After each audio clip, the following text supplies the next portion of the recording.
Welcome everyone to our event, My Life, My Business. Wish I was here. And as usual, we discuss topics that help us really engage with our lives, be present in our lives, and fully enjoy them. So this afternoon, I'm going to invite Shanaaz.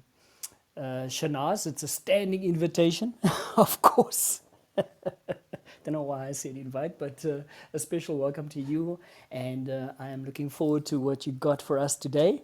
And just so that we can also be inspired to enjoy every aspect of our lives, of our careers, of our businesses, whatever we're involved in, that life has meaning, life has purpose. So over to you, Shanaaz. Hi, thank you, Jacques. So, this afternoon, I think the key phrase that kept me kind of thinking about this was obviously you inspired this conversation when you were busy the last time and you spoke on the platform, and you mentioned about needing to rebuild the trust by getting back on the bike again.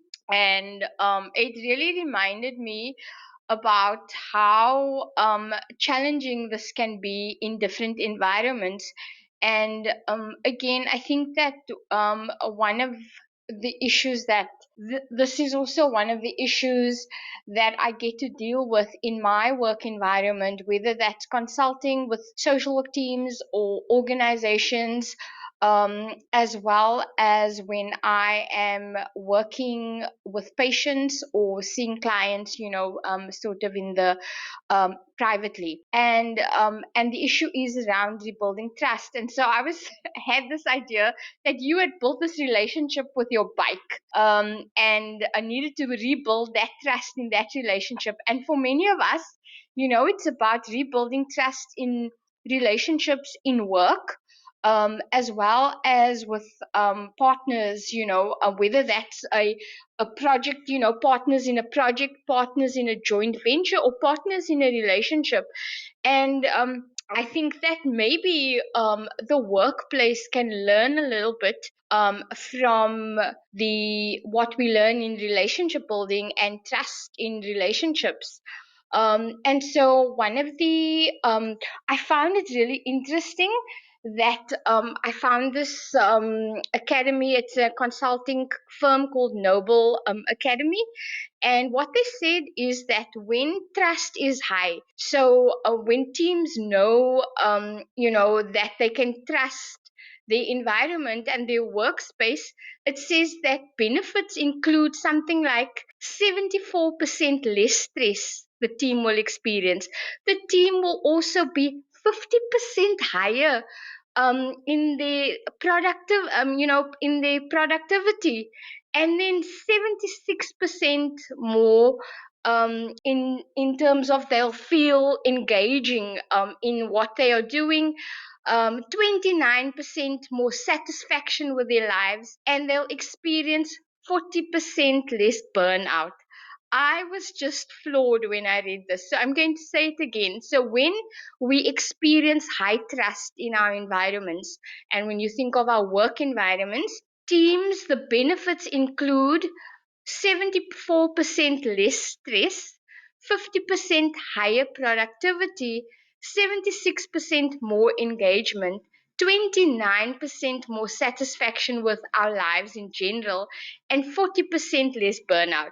And so for me, it just meant that we need to look at this issue of trust in the work environment, but obviously also in our relationships. Someone said that the quality of our relationships determines the quality of our lives. So trust is then such an important element, of course. And we take it for granted. You must have trust in a relationship, you must have trust in the work environment. But I think what we sometimes don't pay enough attention on is how to rebuild the trust after there's been a betrayal, or after these people lose trust in an environment, in a relationship, in a partnership, in the project team, etc. And as I said, while we talk a lot about trust, we don't know about the rebuilding. And so, one of the people that I admire in trust when it comes to relationships is a psychologist called John Gottman, and he has an institute that focuses on relationships and parenting, etc. But I just want to read what the Nobel Academy says, that what happens when there is no trust. So we heard what happened when there is trust. So when there is no trust, they say that the team suffers, the work environment suffers. Employees become unwilling to take interpersonal risks, and the functional behaviors that define teamwork, like collaboration, knowledge sharing, and cooperation, it fails to materialize. They also said it can also, when there's a lack of trust in the work environment, it can actually open the doors for retaliatory actions from employees, such as active disengagement from the work, the team, and even sabotage, where people will deliberately try and sabotage things in the work environment. And what they say, in some circumstances, even theft will occur. They say, and then not only when does will these things occur, but when employees and when we mistrust, we don't trust our organization, what then starts to happen is that they actually question their own commitment and buy in into the institution or the organization. They question the leader as well. So you will have, if you don't build trust in that environment, you will have a dissatisfied team, and they'll start to question your leadership, even though you may not have been responsible for the betrayal or the lack of trust in the situation. What they also say then is that during uncertain times, what tends to happen is that if this is left unaddressed, the trust situations, they say that an organization can fully unravel. And I think that I've actually seen this happen once or twice with an organization that I've been involved with, just where issues around the trust has really affected the team in general.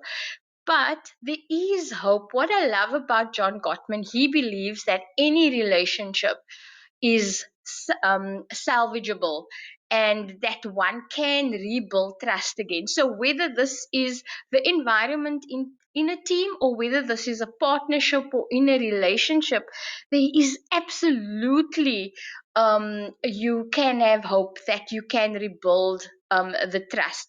So he suggests the following elements that is required to kind of rebuild the trust. So one of it is awareness, where we are aware of ourselves, our behavior, and the situation. You are not in denial about the current situation.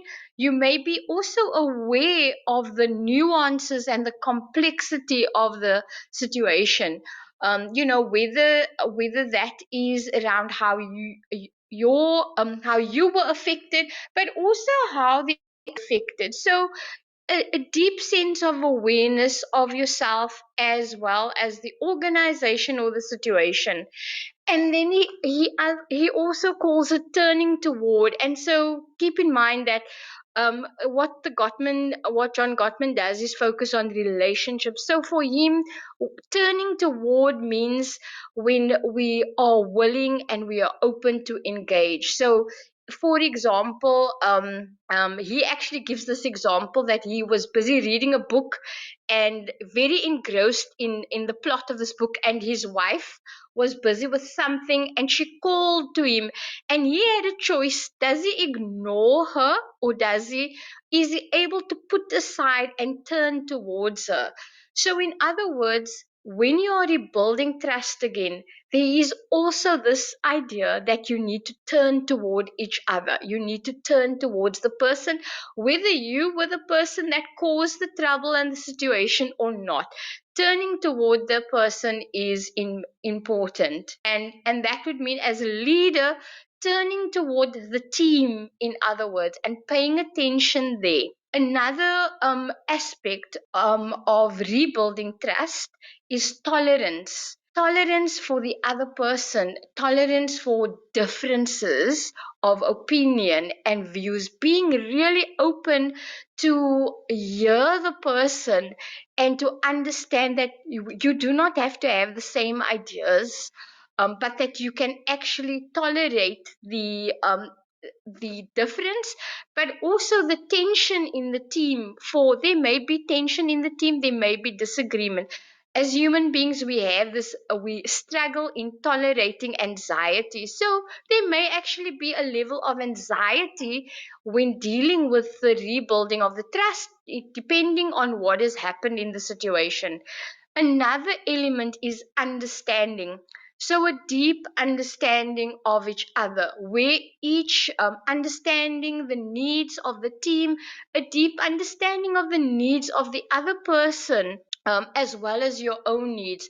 That kind of understanding about what it is that you require to change the situation, but also what the other person, to understand where the other person is coming from and what they need. So, a deep understanding of each other and the situation.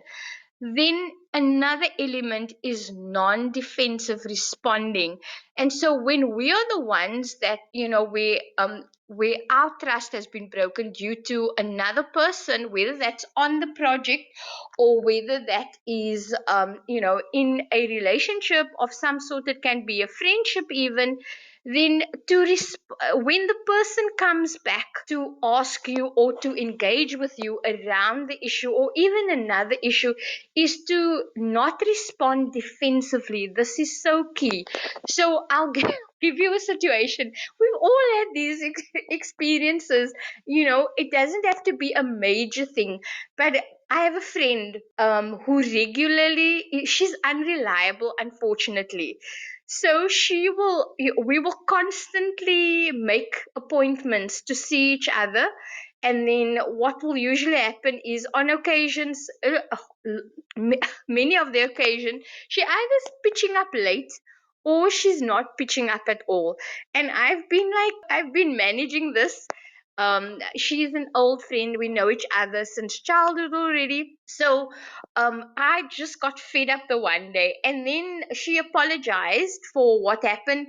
And then she said, she asked me, can I, um, we must get together again.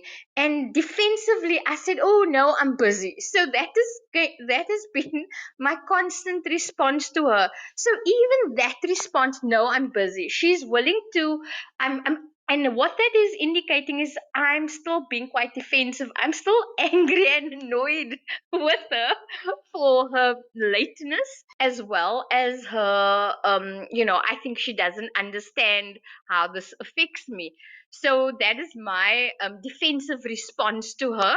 And I've seen this happening with myself, even in the team that I am working with. I've been disappointed, or there's been situations in work like we do, and then we respond defensively. And the idea is that if we are ever going to rebuild trust, we need to learn to respond in a non-defensive way.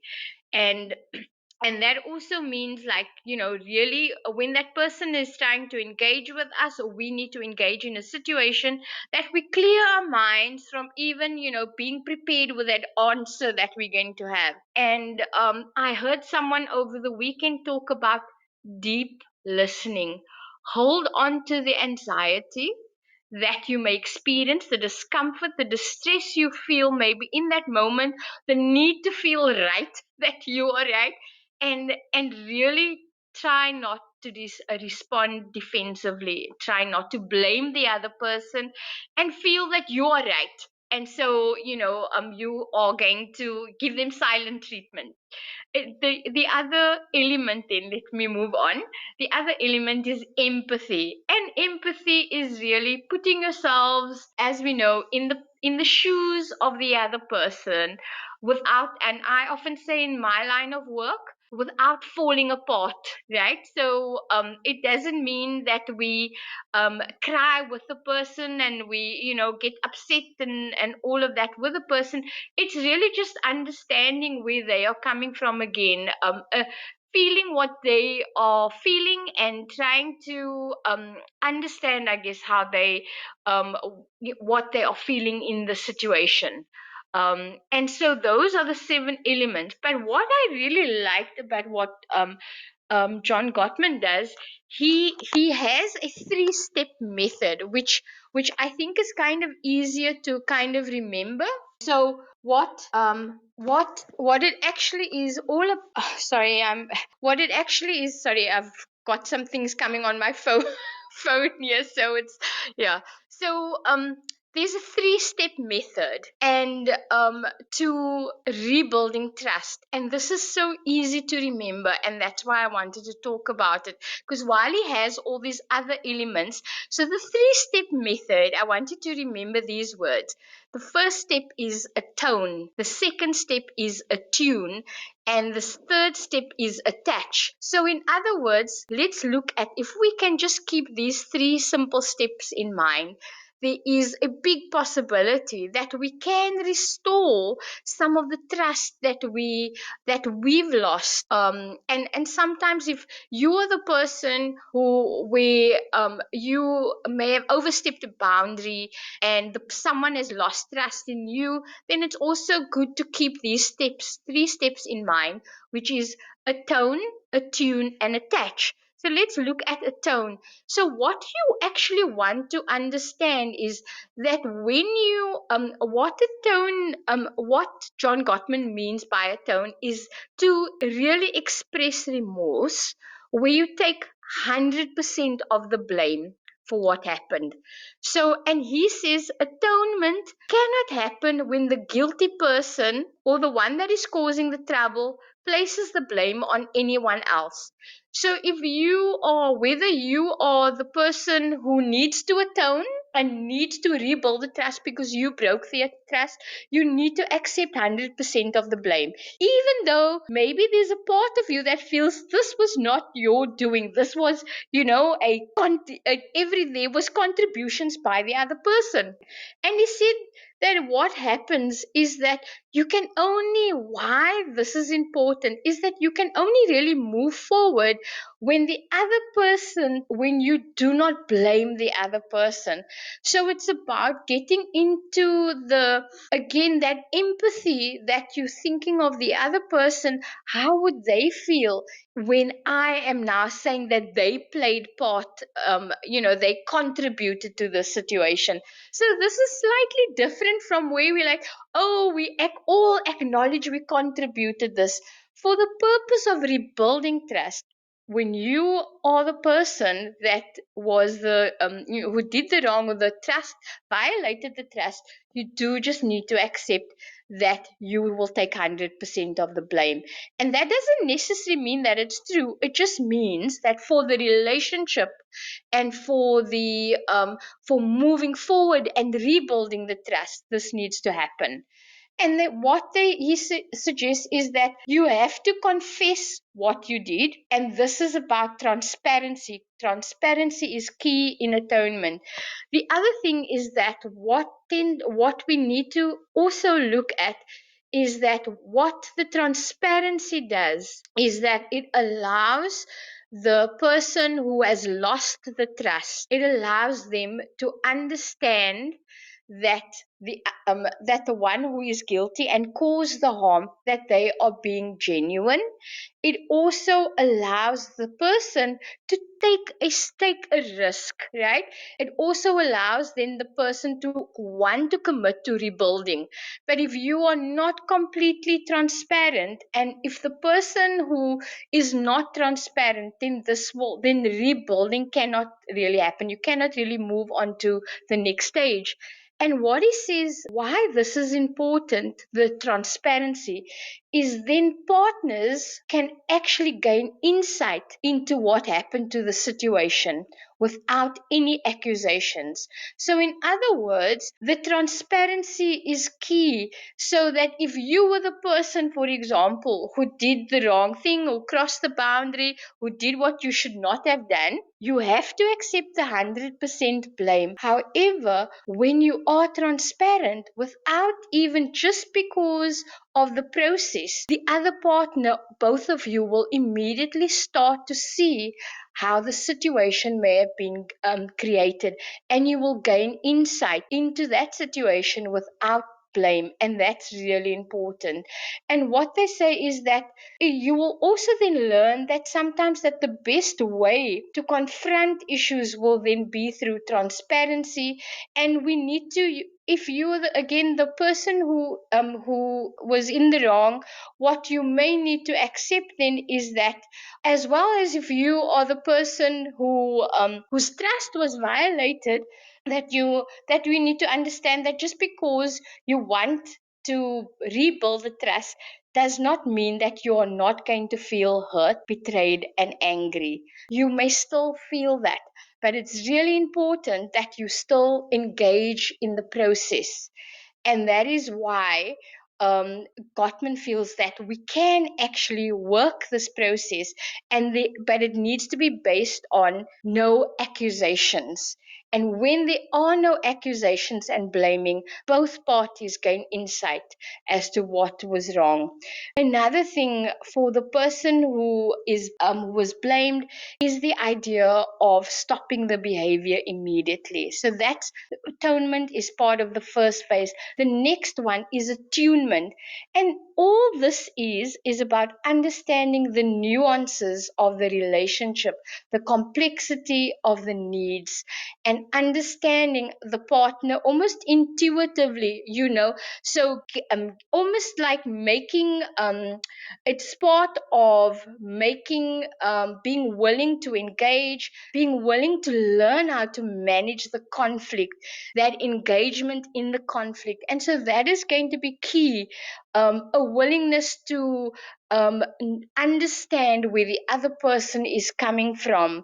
And that is what attunement is all about. It's about that synergy that you may have then as within the project team or within the work team, those moments where you actually agree. So that is when we are tuned. And what they also say is that it's also important that the person who was guilty or violated the trust, that the partnership or the project then should become a priority. And that will convince the other partners, the other people involved, that actually this person is really intent and is genuine and authentically engaged in the process and wants to rebuild the trust. The commitment to rebuild the trust is there. So the final stage then is attachment. And this is again where both partners risk, or everyone involved in the project, they risk reconnection again, where you are enjoying the working relationship with on in small little stages, where you are pitching up and involved. It doesn't mean that you are best friends again, but it can just mean that you are engaging in the process of enjoying the partnership, focusing again on the goals, and you are working together. And what they say is that you are open then to the other person's ideas and rebuilding the trust. So those are the three kind of basic methods. And I just wanted to kind of say that what I really loved and didn't quite think about this was, they said, the Nobel Academy, they said that trust is an act of leadership. And when your trust has been violated, or someone stepped over your boundaries, then you actually hold the power in this relationship. And as a leader, trust is so important. You hold the power, and you determine how the relationship and the project is going to go. And so forgiveness is then also important in the stage.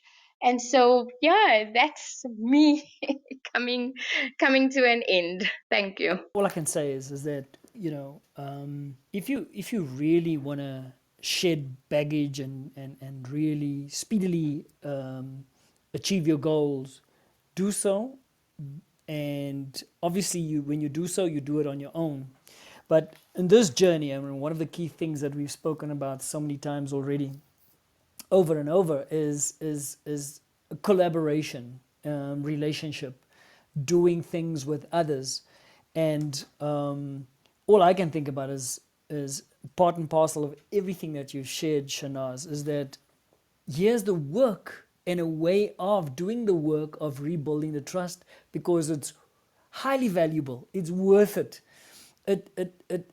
You repair that relationship, because in the end, you still look forward to, pursuing your goals, doing things with the types of people that you've trusted before. Now you've rebuilt the trust, even though it's baby steps, etc. It takes effort, and the scary thing of being transparent. That means you've got to be vulnerable here. And yes, as you concluded that your talk is living in forgiveness. It's a combination. A lot of the things that we've spoken about is also in the past is learning how to forgive yourself, but also in this case, how to forgive others, whether you've been the person that has been the victim and therefore trust is lost, and I mean, or you have betrayed the trust yourself. Seek forgiveness. Anyway, it's so on point. Relationships are precious. Fight hard and do the work to keep them. So thank you, Shanaaz. It's a pleasure. Thank you. And you know what? I just wanted to add that I went through a situation with a colleague on a research project, and it was such a challenge for me. And in the end, I went through all of that and decided that what was the goal, what was the purpose, and that kept me on track. And the project ended really well. Despite the trust issues that I had, and I just learned some valuable lessons about working with people, and in terms of leadership as well. I think that that's so important. So yeah, thank you. And that forgiveness, absolutely. I just want to add in there. I needed to do that. Yeah. It is not for the weak-minded nor the timid. I saw you unmuted yourself there. You want to say something, Shanaaz? No, I just wanted to say thank you. So, for that getting back on the bike, I had to get back on the project. So, and not abandon it, even though I was like really, and I think in toxic work environments, that's what we want to do. People Yep. resign, people change jobs, they go to different teams. We want to, as humans, we want to do that, but sometimes it's so worthwhile to stick it through and rebuild the trust. It's so absolutely worthwhile, valuable. Yeah. So thank you very much. So we chatting again in 2 weeks' time. So have a fantastic 2 weeks, and do everything intentionally with intense enjoyment. So bye for now. Thank you. Bye. Bye.